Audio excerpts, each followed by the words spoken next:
السلام عليكم ورحمة الله وبركاته. إن الحمد لله نحمده ونستعينه ونستغفره ونعوذ بالله من شرور أنفسنا وسيئات أعمالنا. من يهده الله فلا مضل له ومن يضلل فلا هادي له. أشهد أن لا إله إلا الله وأشهد أن محمدا عبده ورسوله. يا أيها الذين آمنوا اتقوا الله حق تقاته ولا تموتن إلا وأنتم مسلمون. يا أيها الناس اتقوا ربكم الذي خلقكم من نفس واحدة وخلق منها زوجها وبث منهما رجالا كثيرا ونساء واتقوا الله الذي تساءلون به والأرحام إن الله كان عليكم رقيبا. يا أيها الذين آمنوا اتقوا الله وقولوا قولا سديدا يصلح لكم أعمالكم ويغفر لكم ذنوبكم ومن يطع الله ورسوله فقد فاز فوزا عظيما. أما بعد فإن خير الحديث كتاب الله وخير هدي محمد صلى الله عليه وسلم وشر الأمور محدثاتها وكل محدثة بدعة وكل بدعة ضلالة وكل ضلالة في النار. Hadirin jamaah salat maghrib yang saya muliakan, kita lanjutkan pembahasan kita mengenai Kitab Tauhid, masih di bab ma jaa fil istisqa'i bil anwa', bab yang berkaitan dengan menisbatkan hujan kepada bintang-bintang. Kita sekarang masuk ke hadis atau dalil yang keempat, ataupun dalil yang keempat, karena yang pertama ayat, yang kedua hadis, dan yang ketiga hadis, dan yang keempat, dalil yang keempat ini berupa athar. Athar yaitu kabar yang datang dari seorang sahabat, itu namanya athar. Walaupun dinamakan hadis juga bisa, akan tetapi hadis itu lebih khusus kepada Nabi sallallahu alaihi wasallam. Dan athar juga bisa dinisbatkan kepada Nabi. Ada athar dari Nabi, ada kabar dari Nabi. Dalil yang keempat berupa athar, walahuma min hadithi Ibni Abbasin ma'nahu, dan tercantum dalam Sahih Bukhari dan Sahih Muslim yang bersumber dari hadis Abdullah bin Abbas yang maknanya akan saya bacakan dulu. Wa fihi qala ba'dhum, di dalam hadis tersebut qala ba'dhum, sebagian manusia mereka berkata, laqad sadaqa nawmu kadza wa kadza, telah benar bintang ini dan bintang itu. Fa'anzalallahu hadhihi al-ayat, maka Allah subhanahu wa ta'ala menurunkan ayat-ayat ini, yaitu surat Al-Waqi'ah ayat 75 sampai ayat 82. Fala uqsimu bimawaqi'in nujum,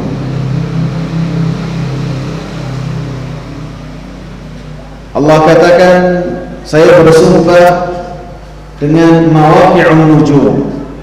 Akan kita sebutkan apa itu mawaqi'un nujum.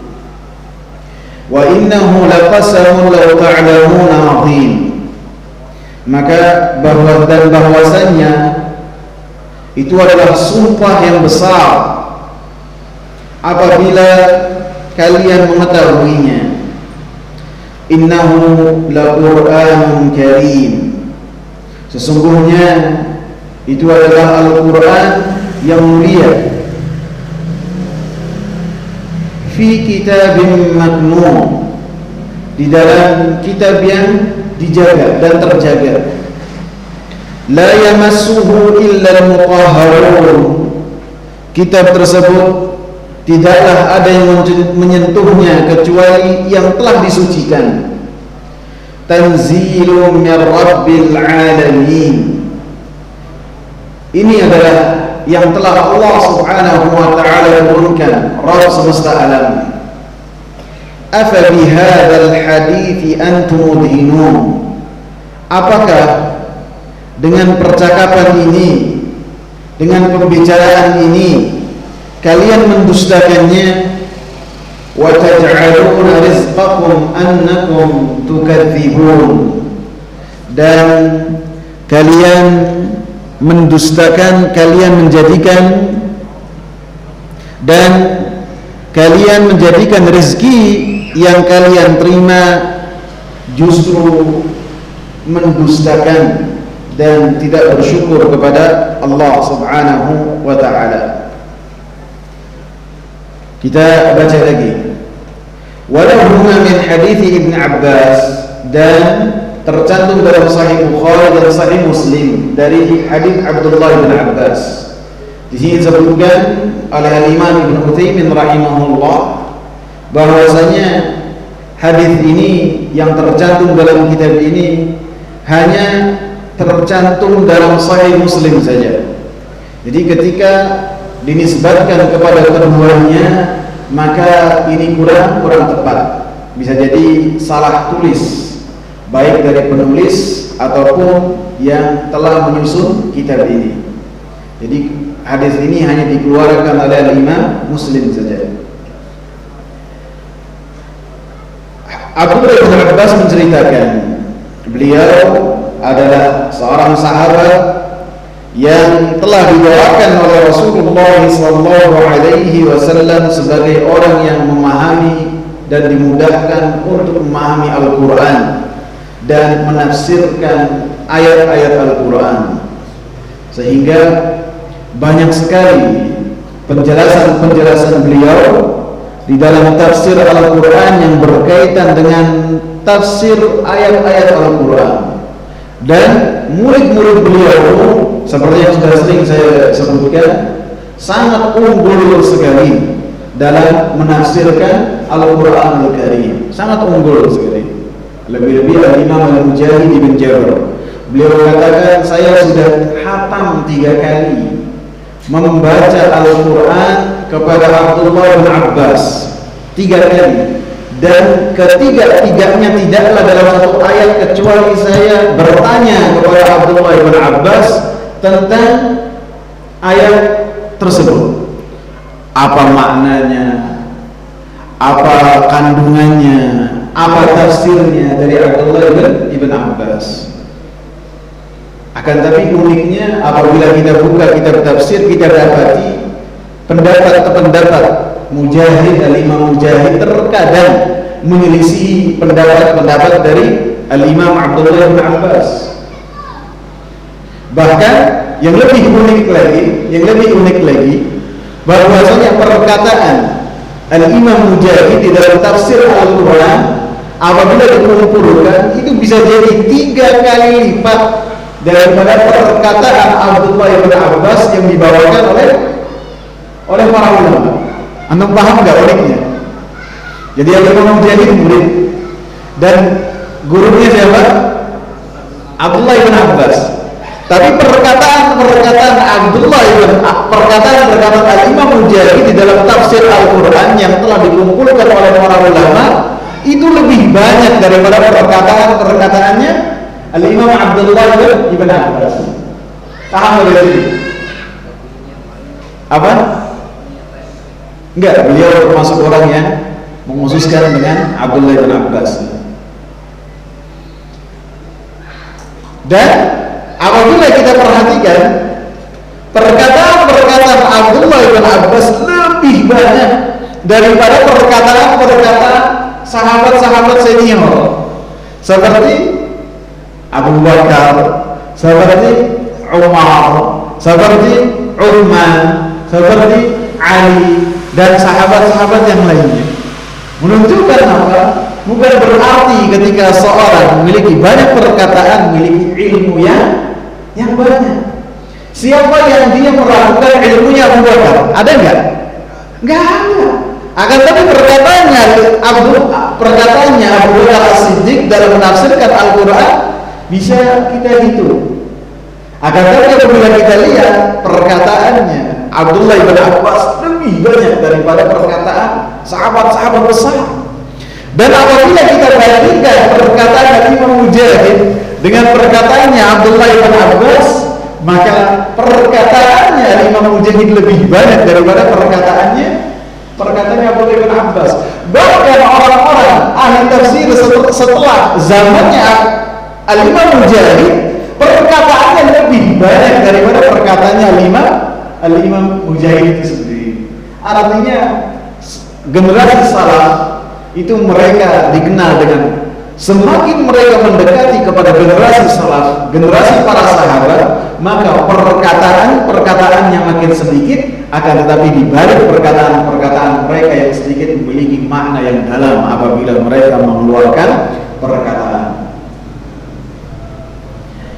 Maka di antara tafsir yang menjelaskan ayat-ayat dalam Al-Quran yang dibawakan oleh Al-Imam Abdullah bin Abbas, beliau mengatakan yang berkaitan dengan sebagian kebiasaan orang-orang jahiliyah ketika menisbatkan hujan kepada bintang-bintang, maka mereka mengatakan qala ba'duhum laqad sadaqa nawmu kadza wa kadza.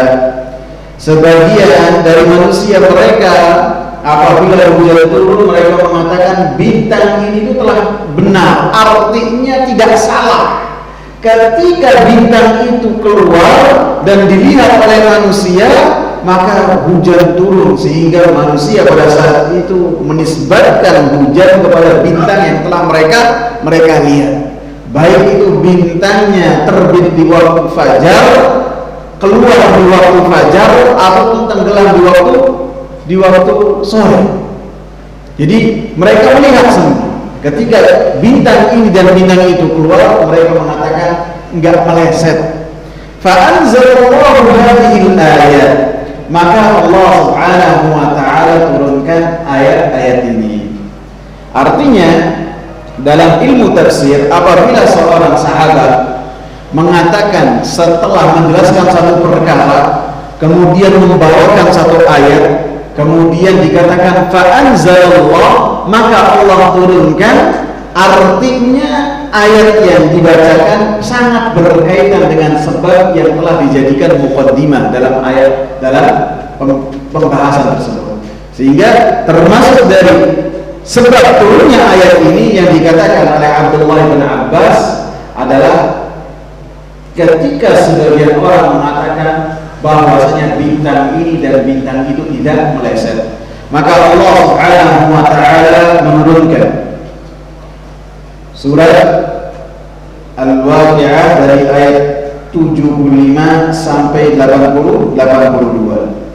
Ayat yang pertama dijelaskan oleh Imam Muhammad bin Shalih Al-Utsaimin rahimahullah dengan sangat terperinci. Fala uqsimu bimawaqi'in nujum. Maka kata Allah, saya bersumpah dengan mawaqi'un nujum. Yang pertama disebutkan bahwasanya Allah Subhanahu wa taala dalam ayat ini menggunakan kata tunggal, menggunakan kata saya. Artinya Allah Subhanahu wa taala ketika membahas dan menggunakan kata gantinya sebagai saya atau tunggal, menunjukkan bahwasanya Allah Subhanahu wa taala adalah esa. Allah Subhanahu wa taala adalah tunggal yang tidak ada sekutu untuk Allah. Tidak ada yang membantu Allah dalam mengurusi alam semesta ini.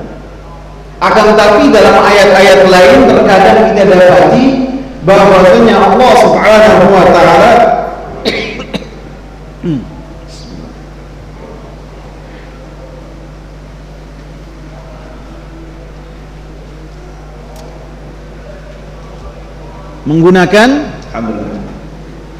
menggunakan kata dhamir, kata ganti sebagai kami ataupun kita, seperti dalam ayat inna nahnu nazzalna dzikra wa inna lahu lahafizun.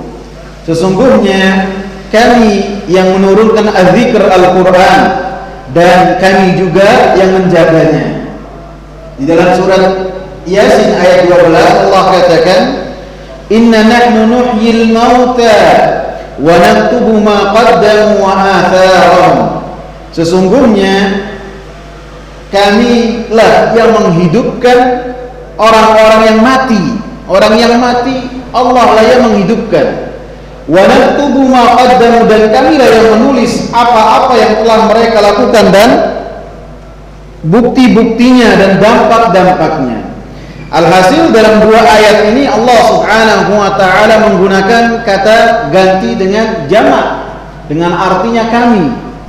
Maknanya apabila yang tunggal kemudian menggunakan kata jamak, maka dalam uslub, dalam metode bahasa Arab, artinya adalah pada saat itu Allah Subhanahu wa taala mengagungkan dirinya sendiri.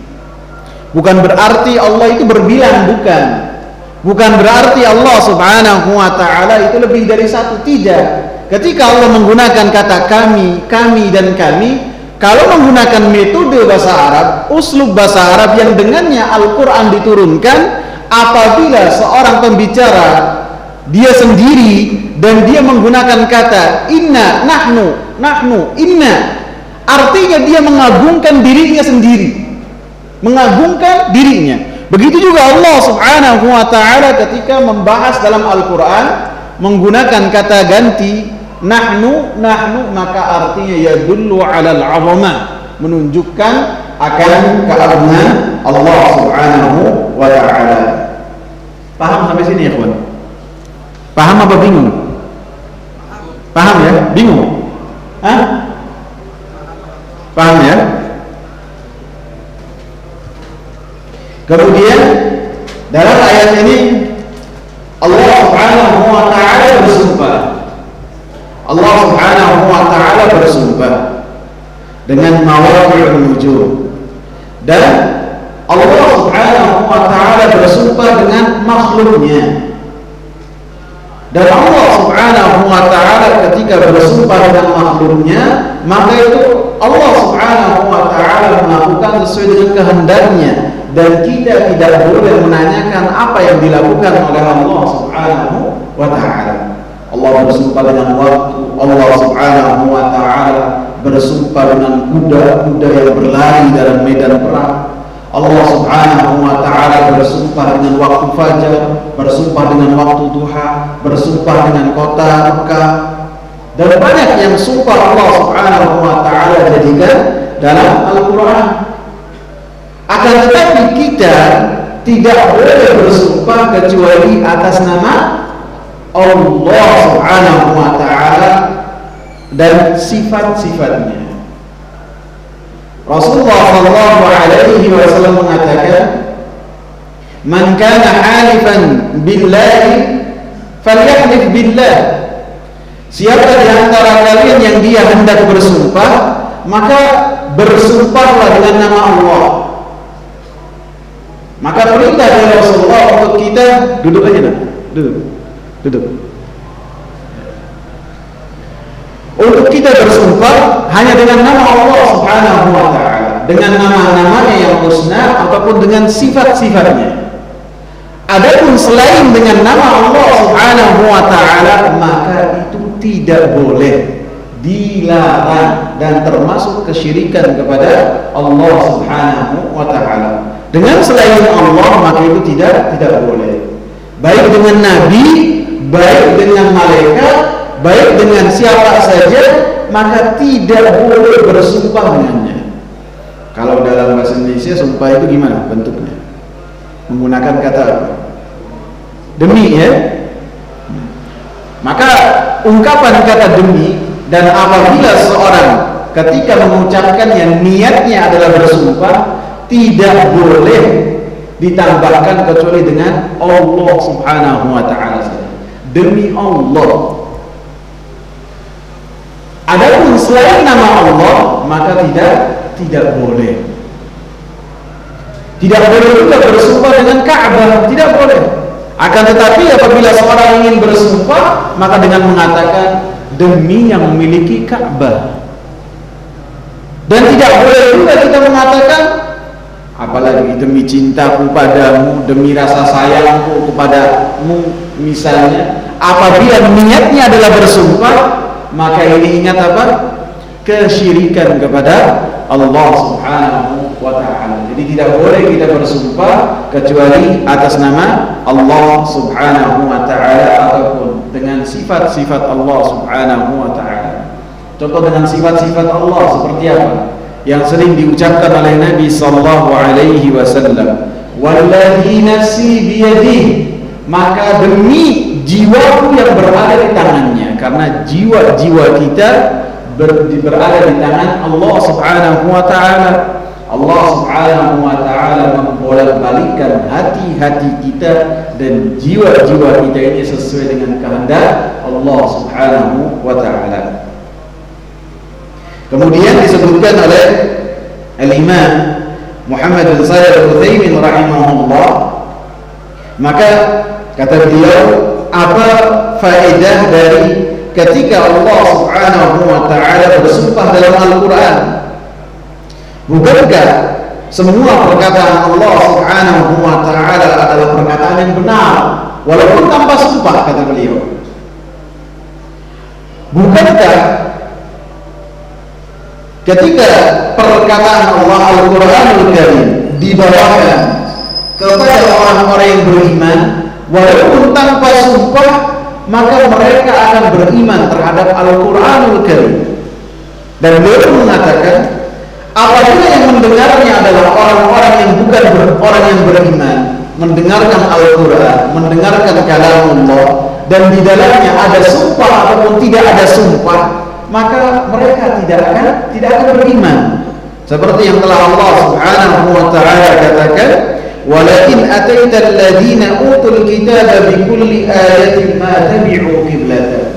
Walaupun engkau wahai Muhammad memberikan dan membawakan kepada ahli kitab, orang-orang Yahudi, hujah apapun juga, ayat apapun juga yang menunjukkan bahwasanya engkau adalah benar dalam menghadap ke Ka'bah dan menjadikannya sebagai kiblat untuk salatmu, matabi'u qiblatak, maka mereka tidak akan mengikuti kiblat yang engkau menghadap kepadanya. Jadi orang-orang yang tidak beriman, di dalam Al-Quran ada sumpah atau tidak ada sumpah, mereka tidak beriman. Adapun orang-orang yang beriman, ada sumpah atau tidak ada sumpah, mereka akan tetap beriman dengan kalam Allah. Maka kembali kepada pertanyaan dari Al-Imam Muhammad bin Shalih Al-Utsaimin rahimahullah, mal faedah min iksami? Terus apa kegunaan dan faedah dari sumpah yang Allah Subhanahu wa ta'ala bawakan dalam Al-Quran Al-Karim?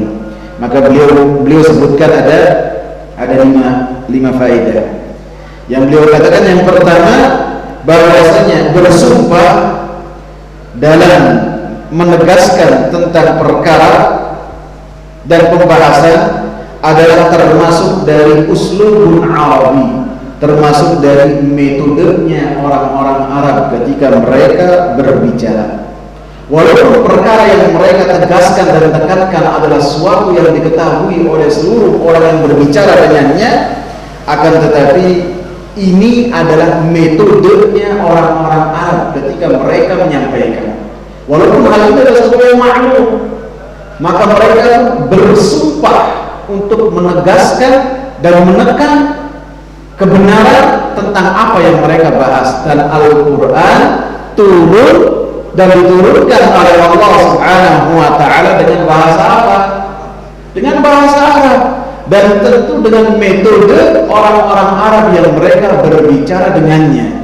Sehingga ketika mereka dapati dalam Al-Quran ada sumpah sesuai dengan sumpah-sumpah yang mereka senantiasa katakan, kaidah-kaidahnya walaupun pada saat itu belum tertulis, maka mau tidak mau mereka mengatakan wa inna fihi la talawah wa inna fihi la halawah. Di dalam Al-Quran ada kenikmatan, di dalam Al-Quran ada sesuatu yang sangat luar biasa, sehingga mau tidak mau orang-orang kafir Quraisy, orang-orang Arab mengatakan ma yaqulu hadza bashar. Tidak mungkin orang sekelas Muhammad ibn Abdullah yang kita kenal untuk mengatakan apa yang telah dibawakan bahwasanya ini adalah Al-Quran, kecuali yang mengatakannya adalah Rabbul Alamin. Yang mengatakannya apa? Kepandaian mereka, kebisaan mereka menyimpulkan bahwasanya yang dikatakan oleh Nabi Muhammad berupa Al-Quran adalah wahyu dari Allah Subhanahu wa Ta'ala. Sehingga di dalam Al-Quran ada ayat-ayat yang bentuknya itu muqatta'ah. Muqatta'ah itu adalah potongan-potongan huruf. Potongan-potongan huruf. Seperti apa? Alif Lam Mim, Yasin, Nun, Kaf Ha Ya Ain Shad, Alif Lam Ra, Alif, siapa lagi banyak? Qaf. Artinya apa? Artinya apa? Dikatakan oleh Imam Ibn Katsir rahimahullah, kalau kita perhatikan setelah huruf-huruf muqatta'ah, maka setelah itu disebutkan tentang keagungan dan keutamaan Al-Quran. Setelah huruf muqatta'ah, Qaf wal Qur'anil Majid, Qaf dan Al-Qur'an, demi Al-Quran yang sangat mulia. Dalam ayat yang pertama Alif Lam Mim, dalam surat Al-Baqarah ayat yang pertama, Dzalikal kitabu la raiba fi. Alif Lam Mim. Ini adalah Alkitab, Al-Quran yang telah Allah turunkan, la raiba fi, yang tidak ada keraguan. Jadi hampir dipastikan kecuali satu surat saja yang setelah Alif Lam Mim atau setelah huruf-huruf muqatta'ah, potongan-potongan huruf ini, setelahnya pembahasan tentang Al-Quran. Artinya apa? Artinya Al-Quran yang kalian takluk dengannya dan Al-Quran yang kalian tidak bisa membawakan yang semisal dengannya. Jangankan satu Al-Quran, satu surat tidak bisa, satu ayat kalian tidak mampu membawakan yang serupa dengan Al-Quran. Huruf-hurufnya dan susunan-susunannya adalah huruf-huruf yang kalian ketahui dan berbicara dengannya dalam keseharian kalian. Akan tetapi untuk menyusun seperti apa yang telah diturunkan oleh Nabi Muhammad SAW, maka semuanya mengatakan tidak bisa. Jangankan orang-orang Arabnya, semua manusia, bahkan dibantu juga oleh bangsa jin untuk menurunkan serupa dengan Al-Quran, maka mereka tidak mampu. Walaupun susunan katanya Alif Lam Mim, seperti yang telah mereka berkata dengannya, huruf Hamzah, huruf Lam, huruf Mim, mereka mengatakannya. Huruf Kaf, huruf Ya, huruf Ain, huruf Shad, mereka pun mengucapkannya dengan sangat fasih. Akan tetapi untuk menurunkan susunan seperti Al-Quran, maka mereka semuanya mengatakannya tidak mampu. Sehingga ketika ada Musailamah yang dia membawakan seakan-akan serupa dengan Al-Quran dan menyatakan bahwasanya ia telah mendapatkan dari Allah Subhanahu wa Ta'ala, maka orang-orang Arab menertawakannya. Termasuk yang dinisbatkan kepada Amr bin al-As ketika singgah di Yamamah, baik itu setelah beliau Islam ataupun sebelum beliau Islam, maka dipanggil oleh Musailamah, wahai Amr, bukankah sahib kalian, teman kalian yaitu Muhammad telah mendapatkan ayat yang membahas di dalamnya tentang gajah? Maka dia pun membahas tentang gajah. Fil, wa ma adraka mal fil. Sehingga apa yang dianggap ayat oleh Musailamah dibacakan kepada Amr bin al-As. Maka setelah itu Amr bin al-As ditanya oleh Musailamah, gimana pendapatmu tentang apa yang telah tadi saya katakan? Demi Allah, kata Amr bin al-As, demi Allah, saya yakin bahwasanya engkau pun yakin bahwasanya apa yang kau katakan dusta. Paham nggak? Demi Allah, saya yakin bahwasanya engkau lebih yakin bahwa apa yang telah kau katakan adalah dusta. Karena apa? Kepandaian mereka yang mengatakan demikian.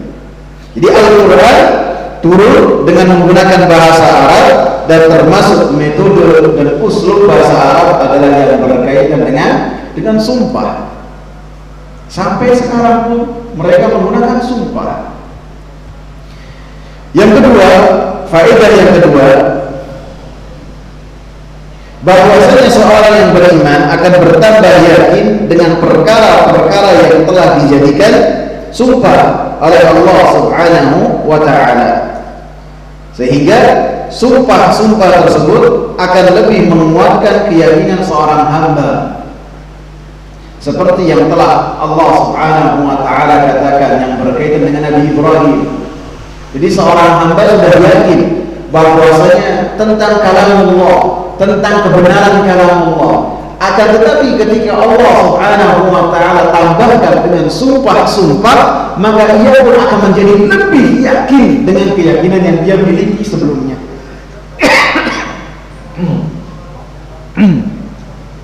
Makan gorengan tadi di bawah.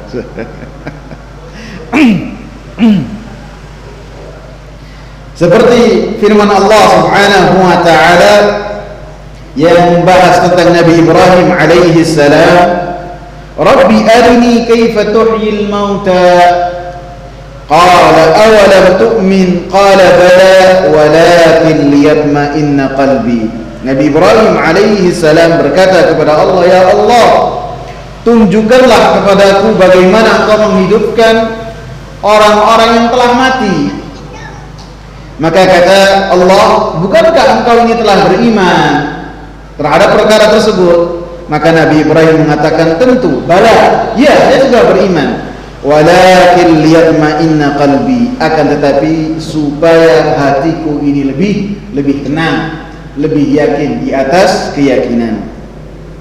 Faedah yang ketiga, bahwasanya ketika Allah Subhanahu wa ta'ala bersumpah dengan perkara-perkara yang besar, menunjukkan akan sempurnanya kekuasaan Allah Subhanahu wa ta'ala dan sempurnanya keagungan Allah Subhanahu wa ta'ala dan sempurnanya ilmu Allah Subhanahu wa ta'ala. Karena tidaklah Allah Subhanahu wa ta'ala bersumpah kecuali dengan perkara-perkara yang besar, dengan perkara-perkara yang di dalamnya ada keistimewaan, yang di dalamnya ada maslahat yang luar biasa. Ketika Allah Subhanahu wa ta'ala bersumpah dengan apapun juga, wattini wazzaitun, buah tin dan buah zaitun, ada pelajaran yang sangat besar, faedah yang sangat besar dengan sesuatu yang telah Allah Subhanahu wa ta'ala jadikan sumpah. Sehingga ketika Allah Subhanahu wa ta'ala menjadikan makhluknya sebagai sumpah, maka pada hakikatnya Allah Subhanahu wa ta'ala memerintahkan kita untuk memikirkan akan keagungan Allah Subhanahu wa ta'ala, akan kesempurnaan kekuasaan Allah Subhanahu wa ta'ala dan kemampuannya. Sehingga itu semua menunjukkan akan kebesaran dan keagungan Allah Subhanahu wa ta'ala.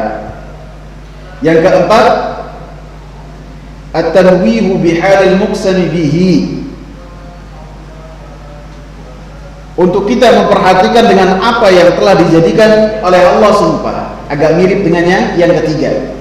Kalau yang ketiga, tidaklah sesuatu dijadikan sumpah kecuali itu menunjukkan akan keagungan Allah.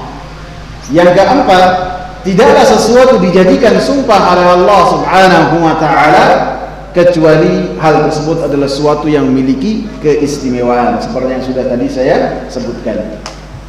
Al-khamis, faedah yang kelima, al-ihtimamu bil muqsami alaihi, untuk kita perhatian dan memperhatikan dengan apa yang telah Allah Subhanahu wa taala tegaskan dalam sumpahnya. Jadi ketika Allah Subhanahu wa taala bersumpah, maka ada yang ditekankan oleh Allah Subhanahu wa taala. Sehingga apa yang ditekankan oleh Allah Subhanahu wa taala dalam sumpah-sumpahnya itu haruslah kita perhatikan. Seperti dalam ayat ini. Ketika Allah Subhanahu wa taala bersumpah dengan mawaqi'un nujum. Apa yang dijadikan oleh Allah Subhanahu wa taala dalam penegasan sumpahnya ini? Innahu laqur'anun karim. Ini pembahasannya. Bahwasanya dia itu Al-Quran sangat mulia. Sehingga arti dan makna dari sumpah ini adalah supaya kita memperhatikan Al-Quran, supaya kita membaca Al-Quran, supaya kita menelaah Al-Quran, supaya kita menghafal Al-Quran. Sehingga perhatian kita besar dengan Al-Quranul Karim. Contoh yang lain supaya kita paham yang berkaitan dengan poin yang kelima. Dalam surat Asy-Syams Allah bersumpah berapa kali? 6 ya? Berapa?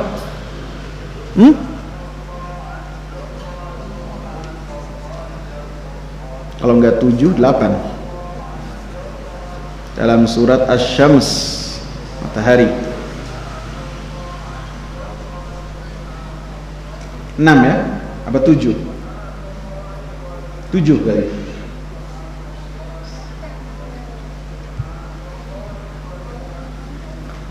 Dalam surat Asy-Syams ayat yang pertama sampai ke-7 di dalamnya semuanya sumpah. Yang pertama sumpah dengan matahari dan sinarnya di waktu duha.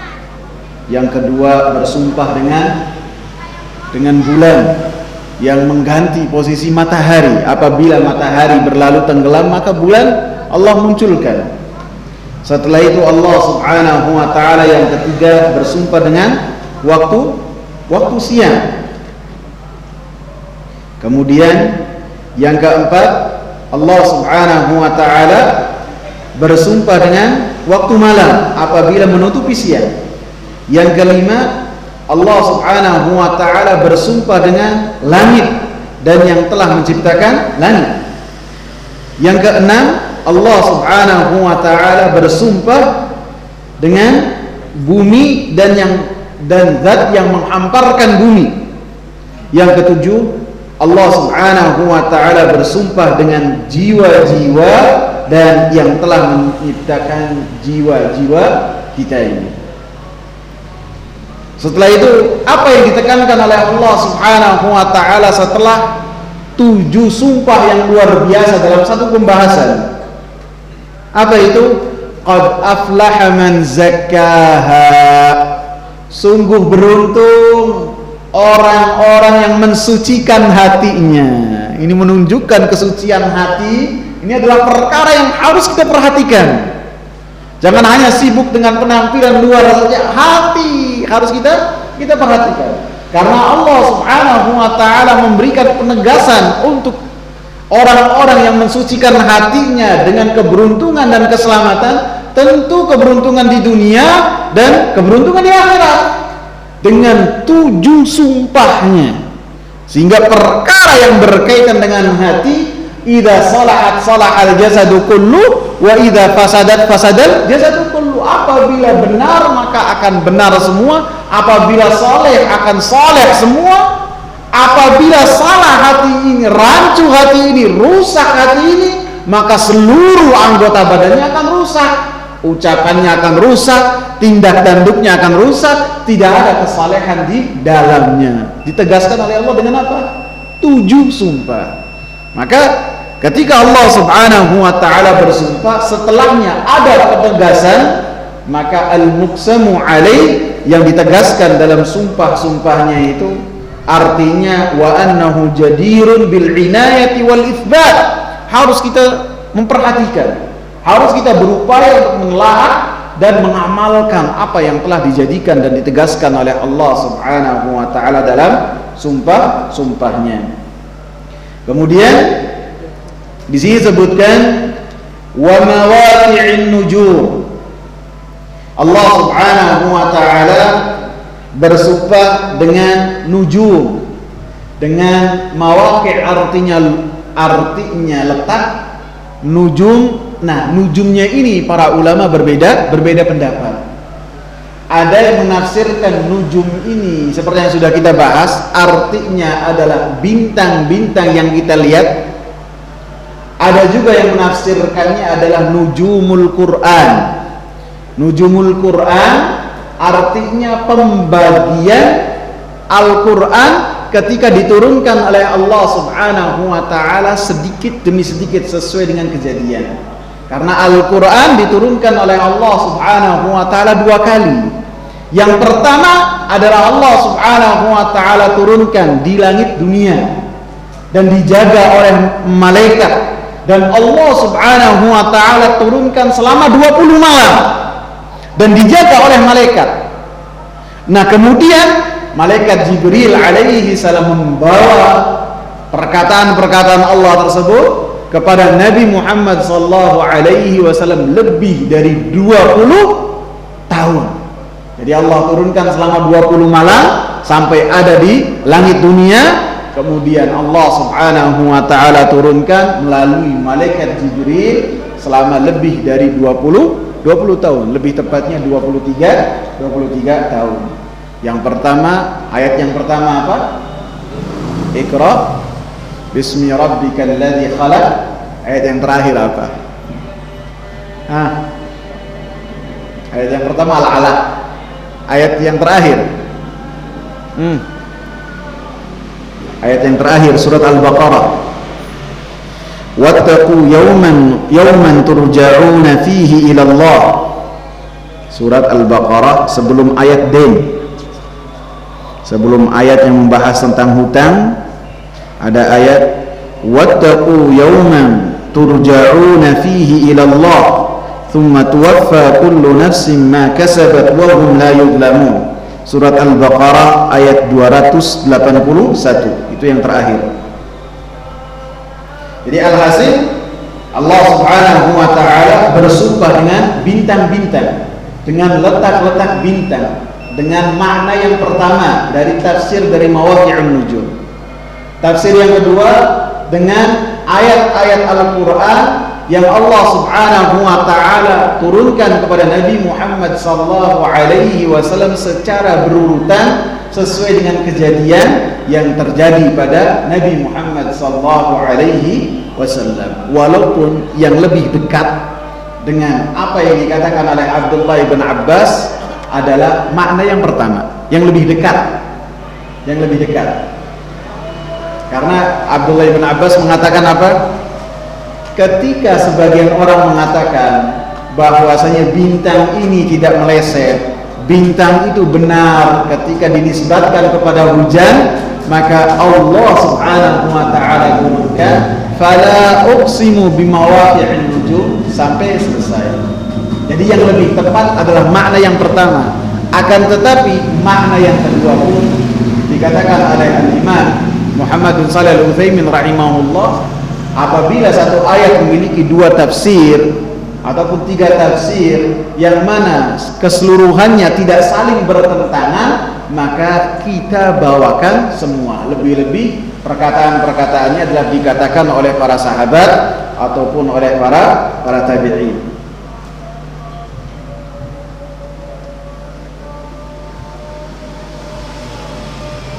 Wa innahu law qasamun law ta'lamuna 'azim. Dan bahwasanya itu adalah sumpah apabila kalian mengetahuinya, maka itu adalah sumpah yang sangat besar, yang sangat memiliki kedudukan. Dan dalam ayat ini selain sumpah pun ditegaskan dengan beberapa penegasan, ditakkid dengan beberapa huruf takkid. Yang pertama pakai inna, yang kedua pakai lam taukid, sehingga menunjukkan bahwasanya perkaranya itu adalah perkara yang besar, yang berkaitan dengan sumpah yang telah Allah Subhanahu wa taala sumpahkan.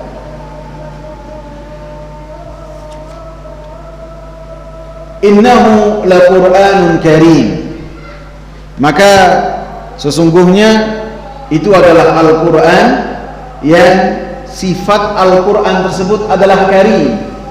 Allah Subhanahu wa taala sifati Al-Qur'an dengan beberapa sifat.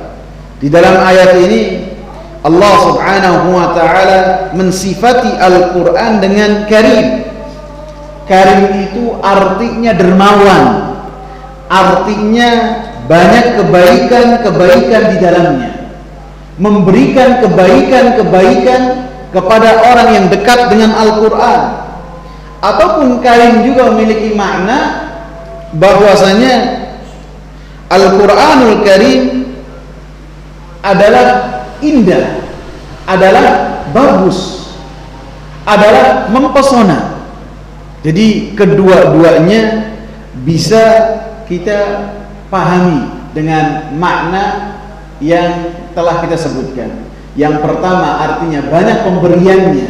Al-Qur'an ini kepada orang-orang yang dekat dengannya akan memberikan kebaikan kepadanya, kebaikan yang berkaitan dengan dunia, berkaitan dengan akhirat seorang. Begitu juga yang maknanya bahwasanya Al-Qur'an itu adalah indah, Al-Qur'an itu bagus, Al-Qur'an itu adalah sempurna. Itu makna dari Al-Qur'an, Al-Qur'anul Karim. Sehingga dikatakan oleh Al-Imam Muhammad bin Shalih Al-Utsaimin rahimahullah, beliau mengatakan wal Qur'anu yu'ti ahlahu minal khairati diniyati wad dunyawiyati wal jismiyati wal qalbiyah. Al-Qur'an telah memberikan kepada orang-orang yang menjadi ahli Al-Qur'an kebaikan-kebaikan, baik kebaikan agama ataupun kebaikan dunia, baik kebaikan fisik ataupun kebaikan hati. Beliau katakan bahwasanya Allah Subhanahu wa taala berfirman dalam surat Al-Furqan ayat 52, "Fala tuti'il kafirina wajahidhum bihi jihadan kabira." Maka janganlah kalian taat kepada orang-orang kafir. Wajahidhum, akan tapi hadapilah mereka. Jihadlah kalian kepada menghadapi mereka dengan apa? Dengan Al-Qur'an. Bihi di sini adalah dengan Al-Qur'an. Jihadan kabira, dengan jihad yang sangat besar. Sehingga beliau katakan bahwasanya Al-Qur'an adalah senjata. Buat siapa? Buat orang-orang yang berpegang teguh dengan Al-Qur'an. Akan tapi beliau garis bawahi, walakin yahtaju ila an natamassaka bihi bil qawli wal amali wal aqidah. Akan tetapi ketika kita berpegang dengan Al-Qur'an, haruslah berpegang dengan keseluruhannya, dengan perkataan kita, dengan perbuatan kita, dengan akidah kita. Haruslah semuanya dengan berdasarkan dengan Al-Qur'anul Karim. Tidak boleh ketika kita bermuamalah dengan Al-Qur'an dan menjadikan Al-Qur'an sebagai senjata, kita memiliki keyakinan, memiliki i'tiqad, kemudian setelah itu kita mencari dalilnya dari Al-Qur'anul Karim. Tidak boleh. Akan tapi bagaimana? Kita membaca Al-Qur'an terlebih dahulu, kemudian kita dapati dalil, kemudian dari dalil tersebut kita bina di atasnya perkataan kita, perbuatan kita, hujjah kita. Bukan setelah kita memiliki keyakinan kemudian kita mencari hujjah dan dalilnya dalam Al-Qur'anul Karim. Sehingga beliau katakan, maka yang demikian fala budda an yusaddiqa al-aqidata al-amal. Maka haruslah keyakinan-keyakinan, akidah itu haruslah dibenarkan oleh amalan seseorang. Kemudian beliau bawakan dalilnya, ala inna fil jasadi mudghah idza salahat salahal jasadu kulluh wa idza fasadat fasadal jasadu kulluh ala wahiyal qalb. Bukankah di dalam hati itu ada segumpal daging?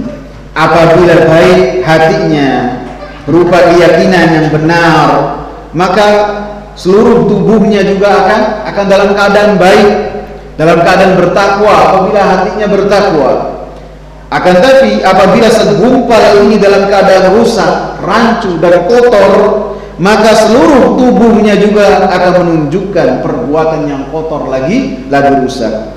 Ala wahiyal qalb, maka itulah hati seseorang. Seperti yang sudah kita sebutkan, qad aflaha man zakkaha, sungguh telah beruntung orang-orang yang telah mensucikan hatinya.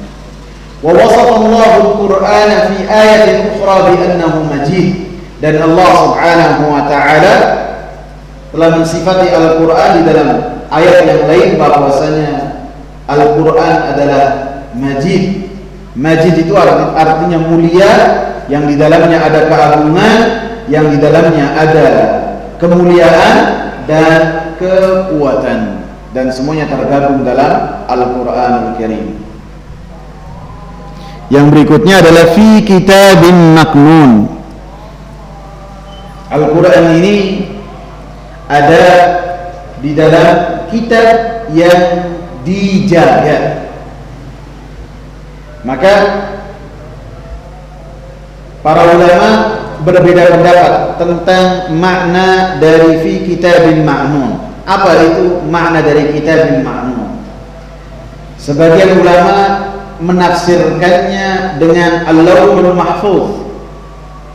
Al-Lauhul Mahfuz adalah apa yang telah ditulis oleh Allah Subhanahu wa taala yang berkaitan dengan takdir-takdir seluruh alam semesta, termasuk kita, dan semuanya telah ditakdirkan oleh Allah Subhanahu wa taala 50.000 tahun sebelum diciptakannya langit dan bumi, dan itu di dalam Al-Lauhul Mahfuz.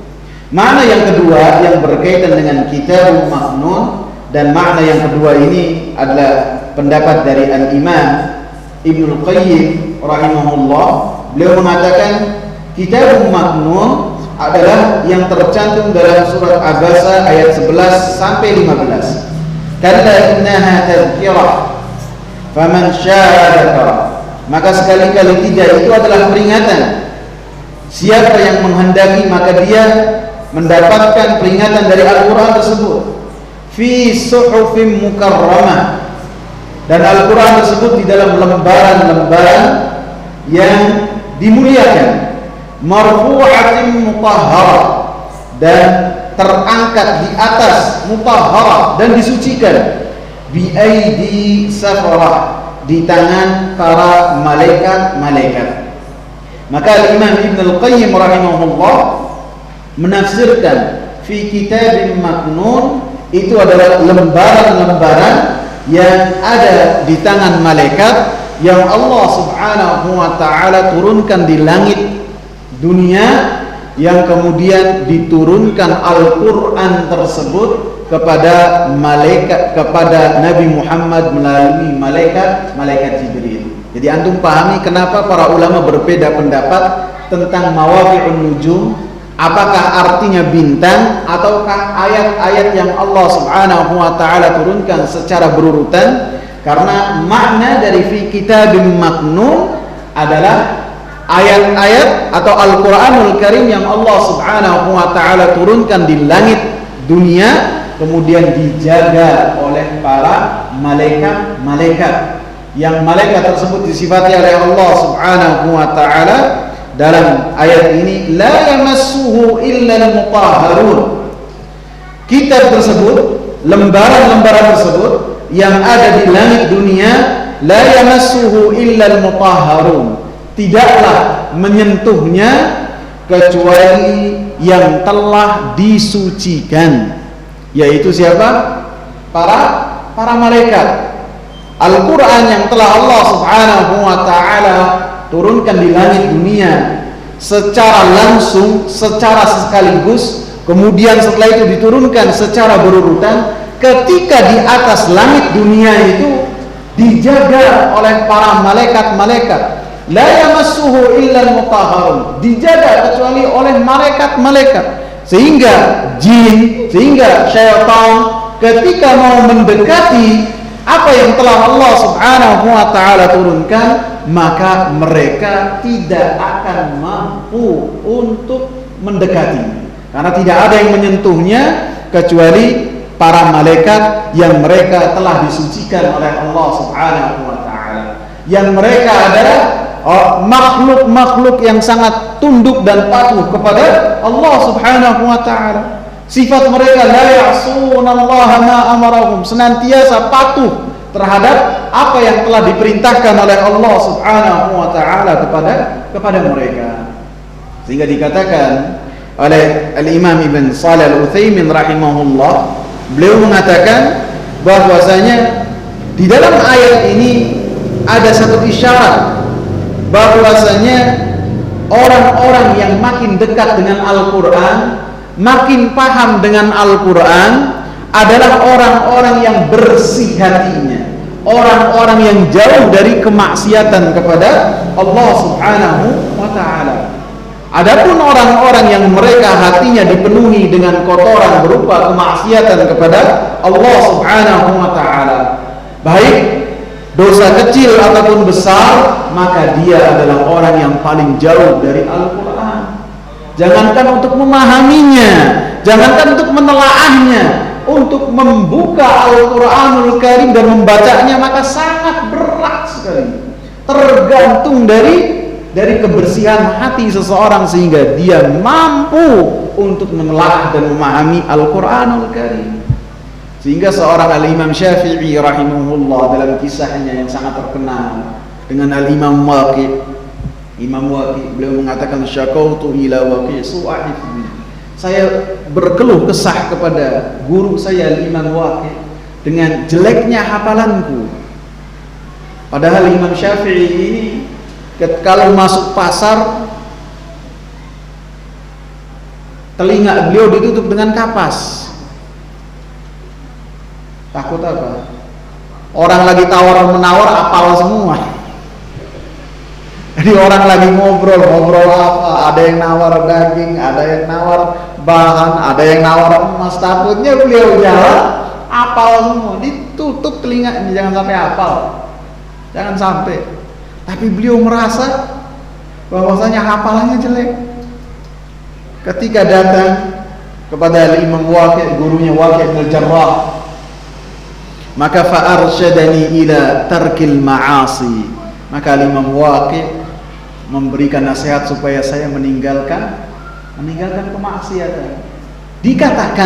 Dikatakan bahwasanya Imam Syafi'i pada saat itu hanya melihat sedikit dari kaki seorang perempuan, dan hilang dari kepala beliau 40 permasalahan. Hanya tersingkap sedikit secara tidak sengaja, kemudian beliau memalingkan, kemudian penasaran melihat lagi 40 permasalahan beliau gadaikan, sehingga beliau berkeluh kesah kepada Imam Waqi'. Wa'lam bi annal ilma nurun, maka ketahuilah bahwasanya ilmu dari Allah itu adalah cahaya. Wa nurullahi la yu'tahul 'asi, dan cahaya dari Allah tidak Allah berikan kepada orang-orang yang bermaksiat kepada Allah Subhanahu wa ta'ala. Bukan berarti kita tidak bisa sama sekali untuk mempelajari Al-Quran, karena kita semua adalah orang-orang yang bermaksiat. Kullu ibni Adam khata'. Akan tetapi ketika kita bermaksiat, kita harus kembali kepada Allah Subhanahu wa ta'ala. Kita bertaubat kepada Allah Subhanahu wa ta'ala, dan kita iringkan kemaksiatan tersebut dengan amal-amal saleh, sehingga amal-amal saleh akan menghapus kesalahan-kesalahan yang telah kita lakukan. Karena kita tidak mungkin sama sekali untuk tidak bermaksiat kepada Allah. Ada yang bisa? Nggak ada. Dan ini telah dikabarkan oleh Rasulullah, kullu ibni Adam khata'. Akan tapi